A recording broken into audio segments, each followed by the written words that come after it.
Hello guys and welcome back to MS Tech Tutorials, and in today's video I'm going to be going over how to fix the error code 31456-9.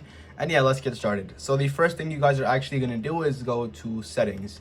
Now from settings you're going to go down to network, and then you're going to go to set up internet connection. Now if you have a LAN cable, I highly recommend you to use a LAN cable instead, but if you don't, do not worry, we can use Wi-Fi as well.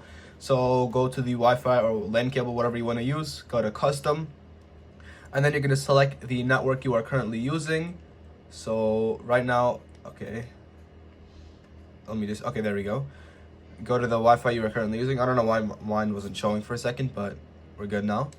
Okay, so now what you're going to do is click on automatic, DHCP hostname, do not specify, DNS settings manual, and these are the settings you are going to copy. So 8.8.8.8 and then 8.8.4.4.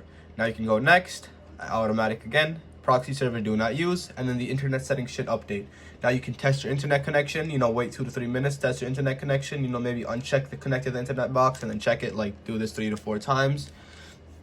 And then once you've done all of this, just another time, just wait 2 to 3 minutes, and then you guys should see that the Wi-Fi is back and it's working, it's fixed, and the error code should go away. So yeah, that is it for the video. Thank you guys for watching. Make sure to give the video a thumbs up, subscribe to the channel, and have a great day.